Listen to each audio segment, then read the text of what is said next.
Salut à toi, bienvenue dans le podcast de Motion Life Teach. Jingle.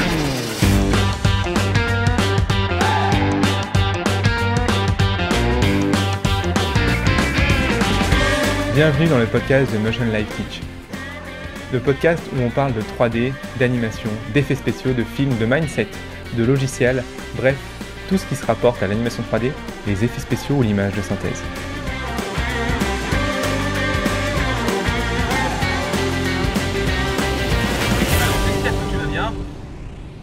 Parce que moi je vais très bien. Je vais te parler d'un truc aujourd'hui un petit peu spécial. C'est vrai que ça fait maintenant, là, ça va être le 5e podcast que j'enregistre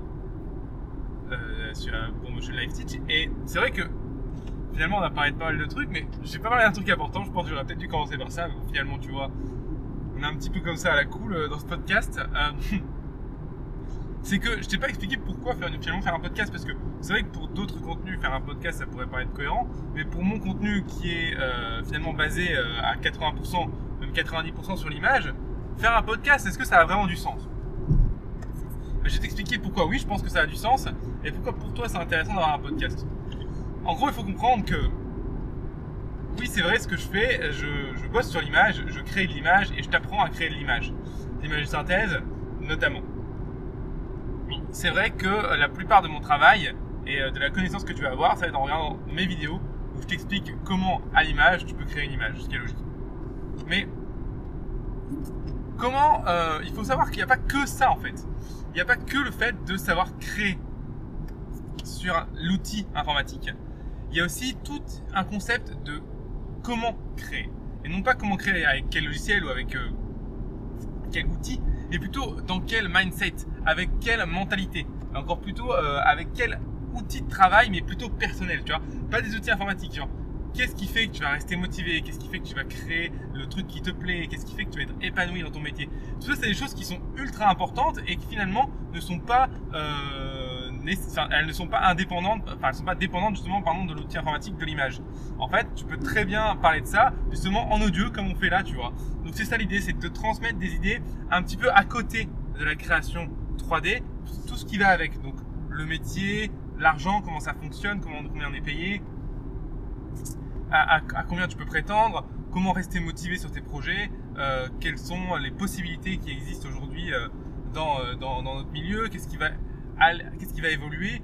Bref, tu vois, l'idée ça va être de parler un petit peu de tout ce qu'il y a autour, d'être assez large finalement par rapport à l'animation 3D et les effets spéciaux, plutôt que de juste parler d'image, parce que de toute façon, de parler juste de l'image en tant que telle, je le fais déjà sur la chaîne et c'est beaucoup plus cohérent parce que tu as l'image, tu vois l'image en même temps. Donc voilà, c'est pour ça que je fais un podcast, parce que j'ai envie de te parler justement de tout ce qu'il y a à côté de la création d'images de synthèse. Alors, justement, de quoi on va pouvoir parler aujourd'hui? Parce que c'est vrai que je te dis pourquoi j'ai créé ce podcast, je t'explique rapidement ce que c'est, puis c'est déjà terminé, non, je te rassure. On va parler de plein d'autres trucs bien cool. Et on va parler justement de tout ce qui est à côté, en général finalement, de l'animation 3D. Donc je vais un petit peu pousser tout ce que je viens de t'expliquer là. Et sur quel point faire attention, sur quel point finalement tu t'en fous. Donc, quels sont les domaines qui sont à côté et qui englobent l'animation 3D et les spéciaux quand tu travailles dedans? Quelles sont leurs conséquences sur ton mode de travail, sur tes résultats, sur tes compétences, et puis comment tu peux savoir lesquels sont importants et lesquels sont moins importants. Je vais tout t'expliquer là. Alors, donc voilà, il faut savoir que quand tu vas bosser, déjà la première chose qui va influer et influencer la qualité de ton travail, ton humeur, la manière dont tu vas travailler, la manière dont tu vas te former, c'est le contexte. Donc le contexte, c'est quoi? Le contexte, c'est où est-ce que tu travailles, avec qui, et finalement l'ambiance générale à l'endroit où tu travailles. L'impact de l'ambiance qu'elle a sur toi. Si l'ambiance est de la merde, tu t'en fous, ça n'aura pas tellement de conséquences sur toi. Par contre, si l'ambiance est de la merde et que toi ça te pèse au fond de toi, là du coup tu as vraiment beaucoup moins bien travaillé. Donc finalement le contexte est très important. Et tu vois que ton contexte joue beaucoup sur l'état d'esprit, et l'état d'esprit je vais en parler après. Donc le contexte est important, donc je t'invite vraiment, si tu veux pouvoir t'améliorer et avancer plus loin, aller plus loin dans ce métier, à vraiment travailler ton contexte. Et qu'est-ce que ça veut dire travailler ton contexte? Ça veut dire t'arranger pour être dans une bonne situation de travail. Que ce soit, si tu aimes bien être seul, tu t'arranges pour travailler seul. Si tu aimes bien être en groupe parce que ça t'encourage tu t'arranges pour être en groupe. Alors comment être en groupe? Il y a des solutions, hein. Être seul, pas compliqué, tu vas dans ta chambre et tu t'enfermes. Par contre, être en groupe, c'est peut-être un peu plus délicat. Alors il y a la première solution que tout le monde connaît, c'est d'aller dans une école.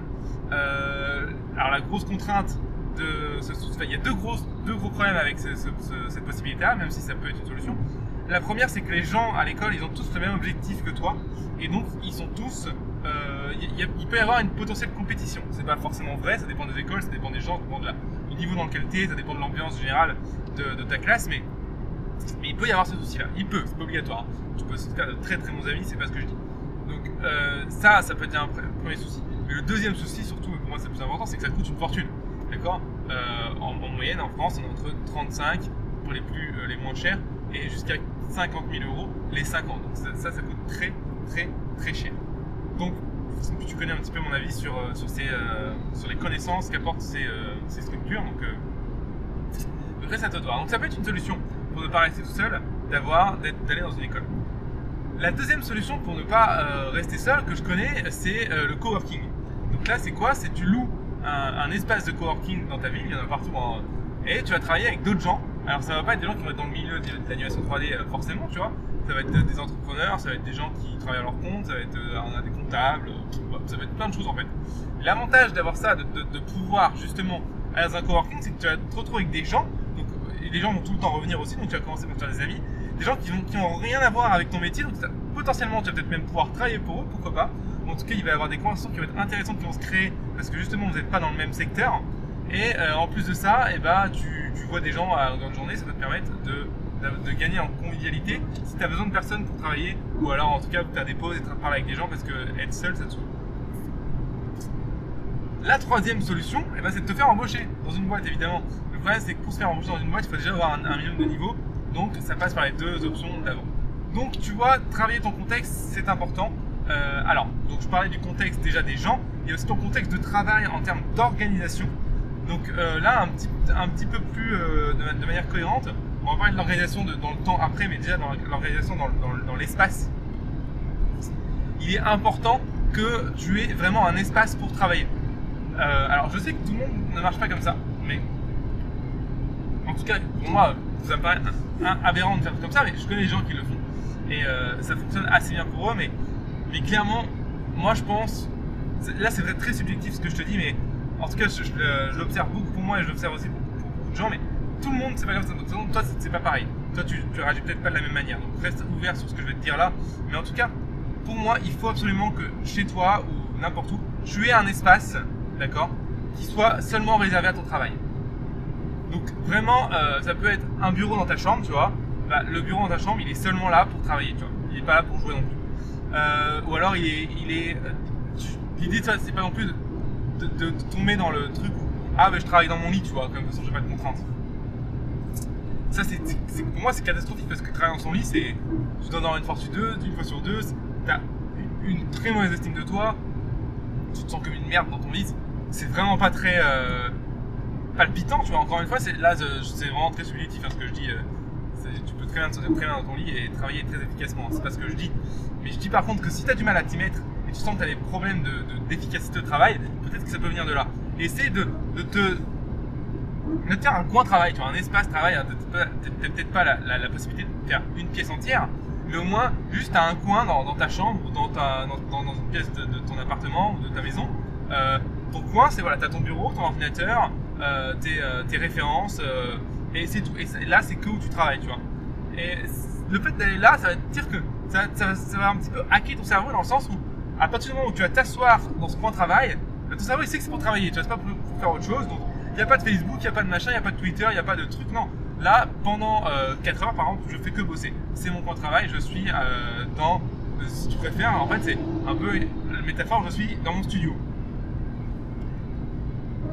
Je suis dans ma boîte, je suis dans l'entreprise dans laquelle je travaille plus tard. Bref, je suis à mon poste de travail. Et tu vois que ça va beaucoup t'aider. Après, l'organisation aussi est quelque chose de propre, de clean, un truc qui te plaît pour aller bosser, quoi. Quelque chose qui, quand tu t'assois, tu vois, c'est pas dégueulasse. Pourtant, je suis le premier à avoir un bureau dégueulasse, je te rassure. Mais justement, tu vois, quand je prends le temps de ranger mon bureau, genre 10 minutes, et que je me rase sur mon bureau, je suis content d'installer mon bureau, tu vois. Et c'est plus facile pour moi de travailler, c'est plus facile d'être efficace. Donc, tu vois, cette organisation, ici, ça peut vraiment t'aider à déjà mieux travailler. Donc, première chose, donc, comme tu l'as vu, le contexte environnemental par rapport aux gens qui t'entourent, et le contexte aussi plutôt physique et organisationnel, on va dire, par rapport à l'endroit où tu travailles et à la manière dont tu organises justement cet endroit pour travailler. La deuxième chose dont je veux te parler par rapport justement à cette efficacité de travail sur tout ce qu'il y a autour de l'animation 3D, c'est le temps. Le temps. Je vais passer pas mal de temps dessus justement, parce que le temps, c'est primordial de comprendre comment tu peux mieux gérer ton temps pour mieux travailler.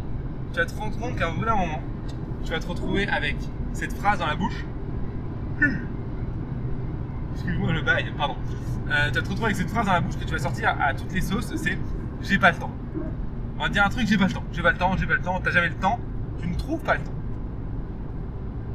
Ce que je te propose aujourd'hui, c'est d'essayer de te donner des clés pour justement que tu puisses mieux gérer ton temps. Mieux gérer ton temps et donc mieux travailler. Alors, la première chose pour gérer son temps, ça passe par savoir prioriser ses priorités. Dans le sens où tu dois savoir qu'est-ce qui est vraiment important pour toi. Et en fait, quand tu dis j'ai pas le temps, c'est pas vrai en fait. C'est une erreur de langage. En fait, quand tu dis j'ai pas le temps, c'est plutôt, tu dis, la réalité c'est je ne souhaite pas prendre le temps pour faire ça. Parce qu'en fait, en vrai, on a tous le même temps, on a tous 24 heures dans une journée. Et donc en fait, on choisit tous de choisir où est-ce qu'on met ces 24 heures. Donc quand tu dis j'ai pas le temps, en fait, tu dis plutôt je ne souhaite pas trouver le temps, prendre du temps pour faire cette action. Donc c'est pour ça que prioriser les priorités, c'est primordial parce que ça va te faire coucher sur un papier, ok, sur quoi je veux mettre mon temps. Pourquoi je veux prendre du temps. C'est important que tu fasses ça sur papier. Tu prends 10 minutes, tu peux le faire maintenant par exemple en écoutant ce podcast. Tu prends un papier et tu prends le temps de 10 minutes justement. Prends-toi le temps justement de faire ça et de mettre tes priorités. Qu'est-ce que c'est tes priorités aujourd'hui? Est-ce que c'est de trouver un travail le plus vite possible? Est-ce que c'est augmenter tes compétences dans un certain domaine? Est-ce que c'est d'avoir ton diplôme, c'est ton école? Est-ce que c'est de changer de travail? Est-ce que c'est de changer de domaine? Bref, plein de choses qui peuvent se mettre sur ce papier, fais-le. Une fois que tu auras cet objectif-là, donc les choses pour lesquelles tu veux prendre du temps, tu vas pouvoir après créer justement des objectifs qui vont être en accord avec cette vision. Et que ça, tu sauras où mettre ton temps et tout le reste qui est superflu va dégager. Donc il faut que sur le papier, tu priorises tes priorités. C'est vraiment primordial. J'insiste là-dessus. C'est primordial, ok? Excuse-moi, je m'énerve un peu. C'est pour la blague. Non, mais vraiment, j'insiste parce que tu verras le nombre de fois que tu vas te reprendre à dire j'ai pas le temps et en fait, finalement, la moitié de ta journée, tu l'as passé sur YouTube ou sur Facebook parce que justement, tu n'as pas priorisé tes priorités. C'est catastrophique quoi. Et ça peut niquer tes compétences, ça peut niquer la recherche de ton travail, ça peut vraiment être une catastrophe pour ton futur métier. Donc fais-le, ça te coûte rien, priorise tes priorités. Une deuxième manière de savoir prendre correctement le temps et de savoir gérer ton temps, c'est la règle des 20-80. Alors j'en parle beaucoup de cette règle, d'ailleurs si tu suis un petit peu les vidéos, je pense que tu as déjà vu des vidéos dessus. Donc ça va être peut-être un petit peu redondant pour toi. Mais si tu l'as jamais entendu, franchement, ça va te sauver la vie. La règle des 20-80, elle est vraiment exceptionnelle. C'est un mec, il a appelé ça la loi de Pareto. Je me souviens plus du nom du mec, peut-être que c'est Monsieur Pareto, mais je suis pas sûr. Donc je peux pas te dire de conneries.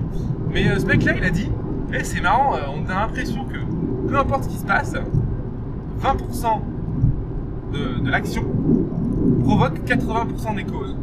Donc si on prend une action, en général, peu importe l'action, on se regarde et on se dit, ok, il y a seulement 20% de cette action globale qui a provoqué 80% des conséquences. Pas des causes, des conséquences, excusez-moi. Et ça, c'est bizarre quand même. Pourquoi seulement 20% de l'action provoque 80% des conséquences? Par exemple, on remarque aujourd'hui que... quel exemple je peux te donner? Alors, c'est un petit peu décalé, mais ça a démarré comme ça. Le mec, il regarde les pays du monde, tu vois, il dit, ça c'est marrant, 20% des personnes dans un pays détiennent 80% des richesses. Tiens, c'est bizarre quand même. Autre chose, 20%.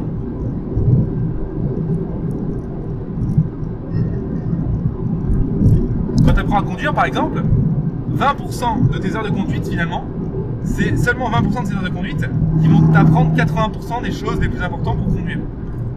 Quand tu révises pour une interro écrite, ça me rappelle des bons souvenirs, et ben 20% du temps que tu vas passer à réviser, ça va te provoquer 80% finalement de ce que tu auras acquis en mémoire sur cette interrogation, sur ce cours. Quand tu te formes, 20% du temps de cette formation, finalement de ce que tu auras appris, c'est 80% de ce que tu vas utiliser tout le temps derrière. Donc tu vois, 20% de tes efforts vont provoquer 80% des résultats, des conséquences.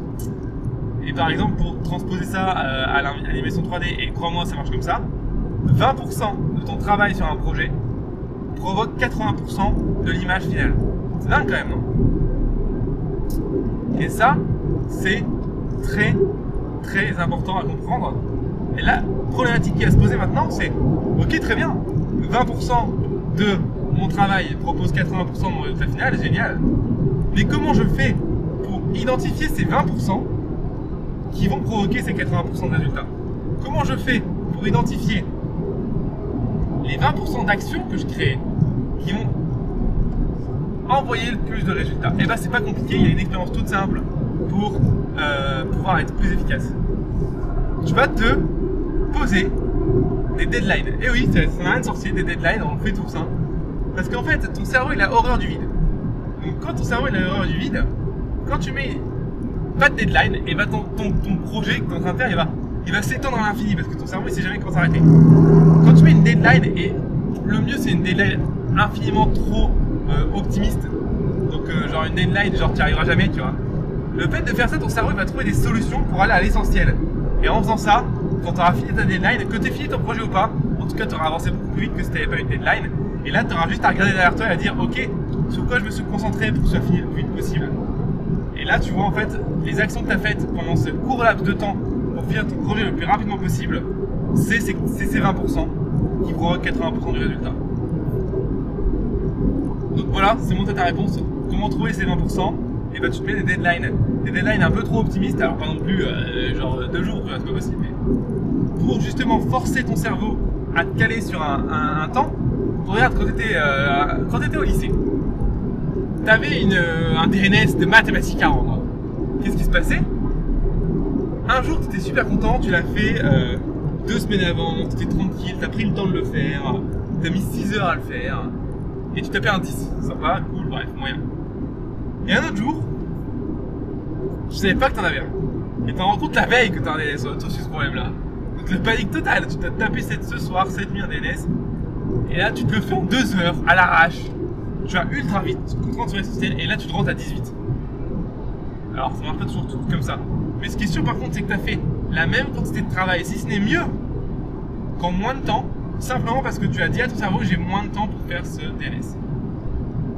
Ça fonctionne de la même manière quand tu travailles pour la 3D. Donc, essaie vraiment de te mettre des deadlines fictives, mais arrange-toi pour qu'elles ne soient pas si fictives que ça, tu vois. Des vraies deadlines pour avancer sur tes projets, pour avancer dans un... Par exemple, tu es dans une entreprise, tu vas avoir des deadlines en entreprise. Et ben, un exercice que j'aime bien faire, moi, quand j'étais en entreprise, c'est de me fixer une deadline avant la deadline officielle. Par exemple, la deadline c'est dans une semaine, et ben moi je me fixe une deadline pendant 4 jours. Donc 4 jours, je dois avoir tout fini. Je te garantis que ça me fait me concentrer sur l'essentiel. Et les 3 jours qui suivent, et ben en fait j'ai l'occasion de pouvoir améliorer au mieux mon boulot.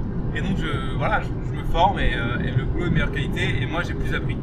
Donc ça a que du bénéfice de te mettre des deadlines et des deadlines un petit peu trop optimistes. Encore une fois, pas des deadlines genre demain, quoi, c'est pas possible. À part si c'est un truc facile, mais sinon voilà. Donc ça va te motiver, ça va te permettre d'enlever le vide dans ton cerveau, ça va te permettre de savoir quels sont les 20% qui provoquent les 80% de résultats. Bref, mettre des deadlines, c'est simple et ça apporte tellement, c'est un petit bijou quoi. Donc fais-le, ce serait bête de ne pas le faire.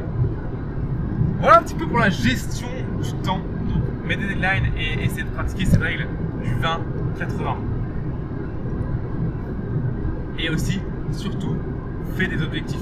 Et une vision, priorise tes priorités. Et une fois que tu as priorisé tes priorités, crée-toi des objectifs en accord avec ces priorités. Ça va te permettre d'aller beaucoup plus loin, beaucoup plus vite. On a parlé de l'environnement contextuel. On a parlé du temps, d'accord, de comment gérer son temps. Je vais te parler d'autre chose qui est très important pour l'animation 3D, les effets spéciaux, en tout cas quand tu travailles dedans. Et même si ça marche finalement en général sur tout ce que tu fais, c'est ton environnement en tant que personne. Donc ton environnement, finalement, les gens qui t'entourent. Il y a, je crois que je l'ai déjà dit en faisant un podcast, je me souviens plus, peut-être que je radote un petit peu, désolé. Mais il y a un mec qui dit, un gars qui gagne des millions, même des milliards, un entrepreneur de taré, donc vraiment qui pèse si on peut dire. Et il a dit un truc qui je pense qui est très vrai. Il dit, nous sommes à la moyenne des 5 personnes que nous côtoyons le plus souvent. Je répète, pour bien que tu comprennes. Nous sommes à la moyenne des 5 personnes que nous côtoyons le plus souvent. Qu'est-ce que ça veut dire? Ça veut dire que les 5 personnes que tu vois le plus souvent dans ta vie, c'est les 5 personnes qui ont le plus d'influence sur toi. C'est pire que ça en fait, ce que ça veut dire que les 5 personnes, elles ont une influence à 100% sur ton comportement. Puisque tu es la moyenne de ces 5 personnes-là. En gros, globalement, il n'y a rien qui vient de toi. Tout vient de ton entourage, de tes événements que tu as passés. C'est ce que ça veut dire. Donc, selon cette phrase, et crois-moi, elle est vraie. Je pourrais te renseigner, mais crois-moi, elle est vraie. Essaie d'analyser seulement 30 secondes l'impact que les gens que tu connais ont sur toi. L'impact de tes parents, de tes frères et sœurs, de tes amis proches, de ta compagne, de ta copine, ou de ton copain ou de ton compagnon. Est-ce qu'ils n'ont pas une influence forte sur toi? Et c'est normal, moi, ma compagne a une influence extrêmement forte sur moi, et heureusement, j'en suis heureux. Mais ça veut dire que tu dois prendre le temps de bien choisir ces gens-là. Et oui, je parle de choisir parce que c'est ça. Les gens qui te prennent du temps, de l'énergie, qui sont tout le temps en train de se plaindre, qui sont négatifs, qui ne te font pas avancer, qui pensent qu'à eux, ça ne peut pas être des gens de ton entourage parce que ces gens-là vont avoir une influence qui va être mauvaise sur toi et ton travail va en pâtir. Ton travail, ton développement, tout ce que tu veux va en pâtir réellement. Donc, choisis de manière très intentionnée ces personnes-là. Choisis-les de manière chirurgicale. Il faut des personnes qui te motivent, qui croient en tes projets. Déjà, tu es aussi des personnes qui comprennent ce que tu fais. Le nombre de gens à qui je dis ouais, je vais faire l'animation 3D, ça va être fun. Les gars savaient même pas ce que c'était et alors à la limite c'est pas grave de pas savoir, mais ils voulaient même pas savoir. Ils voulaient pas comprendre, ça les intéressait même pas.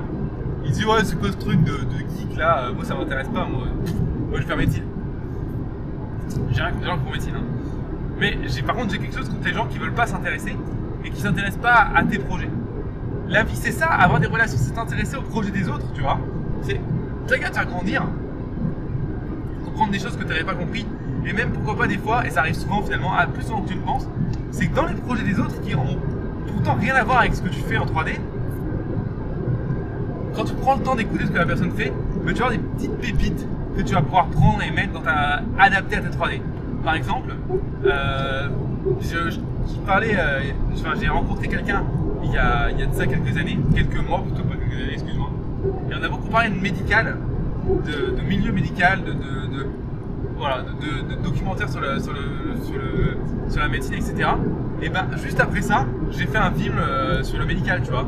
Et je trouvais que c'était un environnement et des images qui étaient ultra jolies. Mais si j'avais pas eu cette conversation avec cette personne qui avait a priori rien à voir avec mon métier, je n'aurais pas fait ce film, tu vois.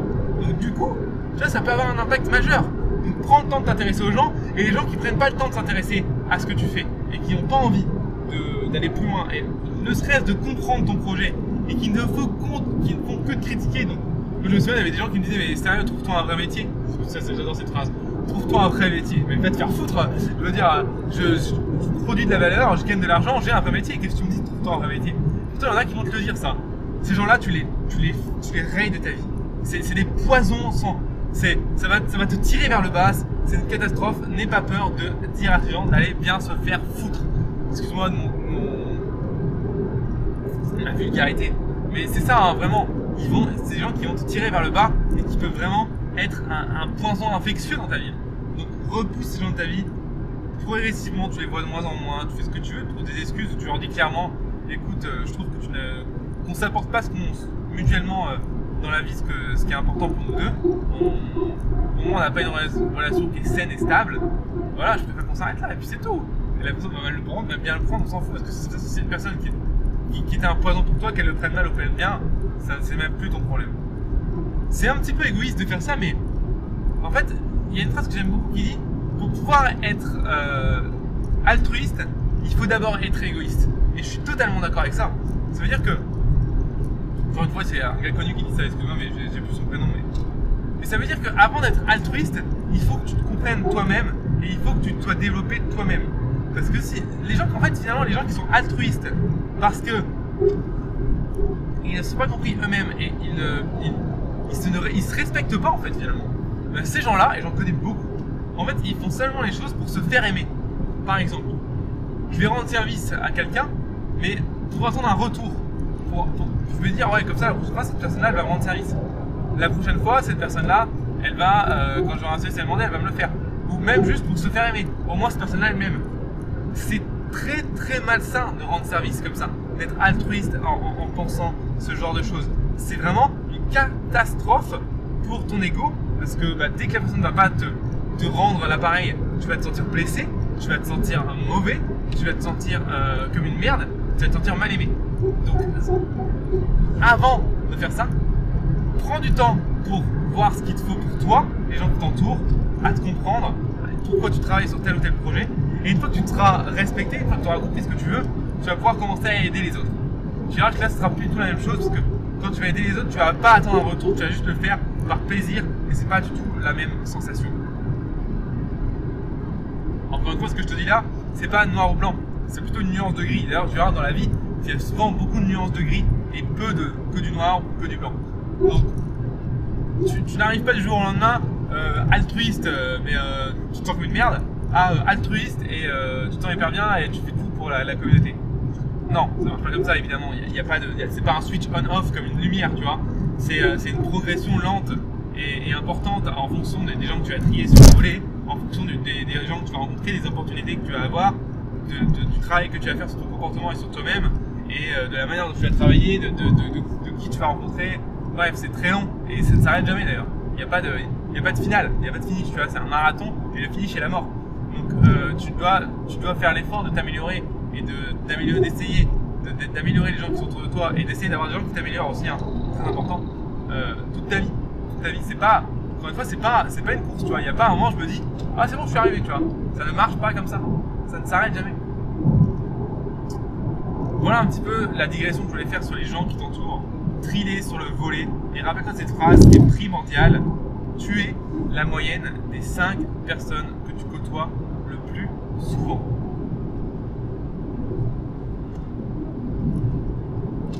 Très important. Ok, on a parlé de quoi alors du coup? Donc on a parlé déjà au début de pourquoi je voulais faire cette chaîne. En fait, je voulais te parler de tout ce qu'il y avait autour de l'animation 3D et ce qui te permettait de mieux travailler. La deuxième chose que je voulais dont je t'ai parlé, c'est l'importance de ton environnement contextuel. Environnement ici physique. Donc ton bureau, l'endroit où tu travailles, est-ce que tu es seul ou pas, et ton coin de travail. La deuxième chose dont je t'ai parlé, c'est comment gérer ton temps, mieux gérer ton temps pour travailler plus efficacement et prioriser tes priorités. Et la dernière chose dont je t'ai parlé, c'est justement l'importance de ton entourage personnel et de ne pas avoir peur de trier ces gens sur le volet si tu trouves qu'elles sont un poison et qu'elles te tirent vers le bas. La quatrième chose dont je voudrais te parler, c'est l'importance de l'observation. Donc ça c'est quelque chose qui est un peu spécifique à notre métier, mais putain ce que c'est important.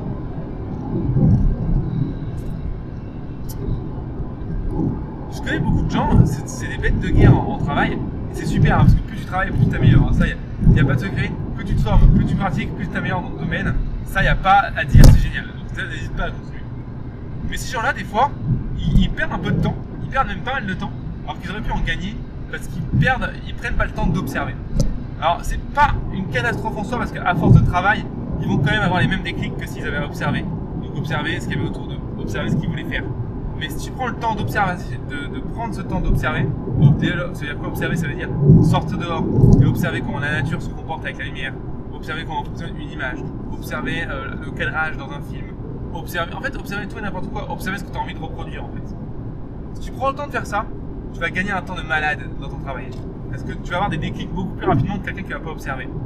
Je dis pas que la personne qui observe pas est mauvaise, c'est pas ce que je dis. Je dis que la personne qui observe pas, à qualité de travail même, à puissance de travail même, à temps de travail même, va mettre plus de temps à avoir les déclics nécessaires pour avoir un bon résultat que quelqu'un qui prend le temps d'observer avant de travailler. Donc, je vais te parler de deux choses. L'observation en tant que telle, donc avant de travailler, pendant que tu travailles, après que tu travailles, comment observer, sur quel moment, pendant combien de temps. Et après, je vais te parler de comment prendre le temps avant de commencer à travailler pour t'organiser et gagner du temps. Donc, parlons d'observation en tant que telle, n'aie pas peur d'observer, n'aie pas peur de regarder des films, beaucoup de films. Je te dis pas de regarder que des films, on est d'accord. Et les films, il ne faut pas que tu les regardes en mode passif. Tu dois les regarder actif. Tu dois les regarder en te posant des questions. Ok, qu'est-ce que le réalisateur voulait faire passer comme émotion là, avec tel plan? Tiens, comment ils ont fait tel effet spécial? Si moi je veux le refaire, comment je fais? Tiens, je vais voir le making of pour avoir plus d'informations. Et là, ça, tu vas avoir à apprendre beaucoup de choses. Donc, je répète, c'est important que tu... Excuse-moi encore, désolé. C'est important que tu observes et que tu comprennes. Ça, c'est primordial. Donc, ça peut être des films, ça peut être avec les films, tu sors dans la nature et tu regardes comment, dans la vraie vie, la nature réagit à la lumière. Tu regardes comment, dans la vraie vie, la nature réagit à la lumière. Comment les choses bougent. Comment l'herbe, tu sors dans un jardin, par exemple, comment l'herbe bouge quand tu marches dessus, comment ça réagit à la lumière. Quel effet a le vent sur cette herbe? Qu'est-ce que ça donne un brin d'herbe sec et un brin d'herbe mouillé? Quelles sont les différences vraiment à l'image? Tu prends le temps d'observer ce qui t'entoure. Ça marche aussi pour l'animation.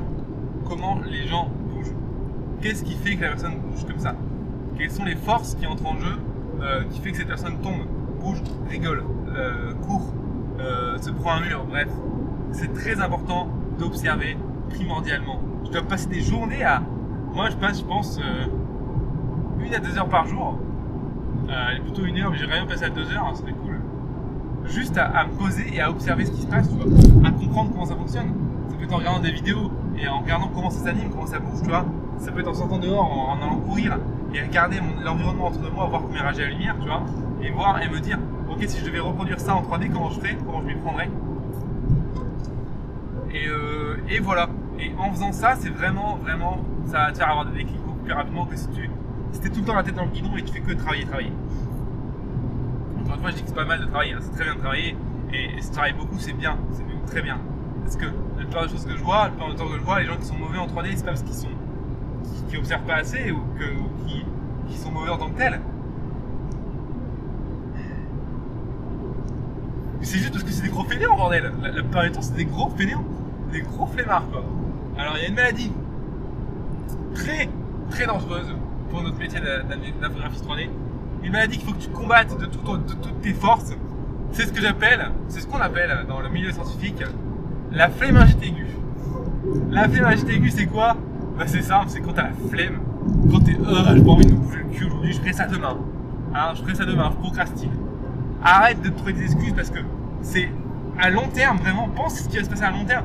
À long terme, tu n'avanceras pas. Il y a une phrase que j'adore, que j'ai lue sur Reddit, une phrase que j'adore, que j'ai lue sur Quora. D'ailleurs, Quora, je te conseille, un excellent réseau social basé sur l'acquisition de connaissances. Donc en fait, c'est Facebook, mais sans la connerie de Facebook, tu vois. Donc c'est que de la connaissance hyper importante. Il y a énormément de gens qui sont ultra qualifiés sur ce réseau social. C'est vraiment un bonheur d'être sur ce réseau. Et Quora, donc je t'invite à aller voir. J'ai eu un truc sur Quora d'un mec qui disait: le développement personnel, en fait, c'est un petit peu comme un arbre. Tu plantes un arbre, et si tu viens l'arroser tous les jours, bah, si tu viens le lendemain, l'arbre il aura pas changé, tu vois. Tu auras l'impression que tu fais ça pour rien. Par contre, tu demandes à quelqu'un de l'arroser tous les jours pour toi, et tu reviens dans 3 ans, l'arbre il aura triplé de volume. Et ben c'est la même chose dans ta vie. C'est la même chose dans ta vie.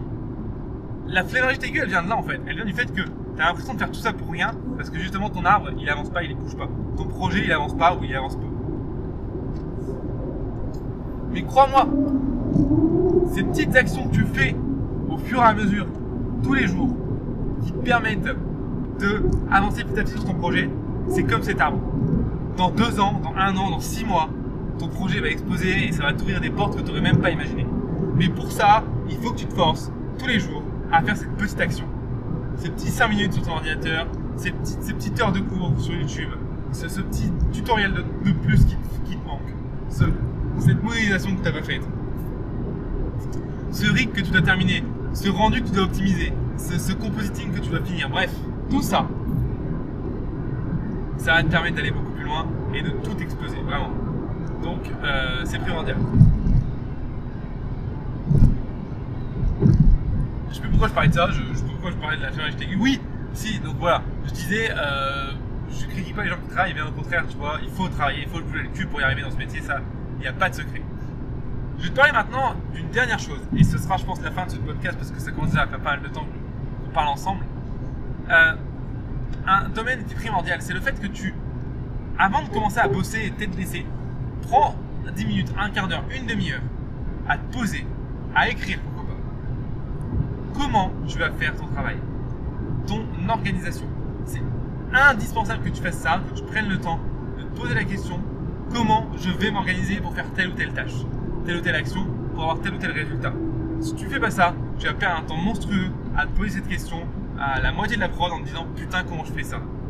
Non, tu essaies de identifier et de prévoir tous les problèmes que tu vas avoir en cours de route. Et là déjà sur le papier, avant de démarrer de bosser, tu trouves des solutions. Déjà tu cherches des solutions à ces problèmes. Tu vas voir que sur le coup ça peut te paraître un petit peu con dans le sens ça va te paraître un petit peu tu auras l'impression de perdre un peu ton temps, mais pourtant je te promets ça va te faire gagner un temps de malade quand tu vas te mettre à bosser. Donc n'hésite pas à faire ça, c'est indispensable, c'est primordial et ça va te permettre d'aller beaucoup plus loin.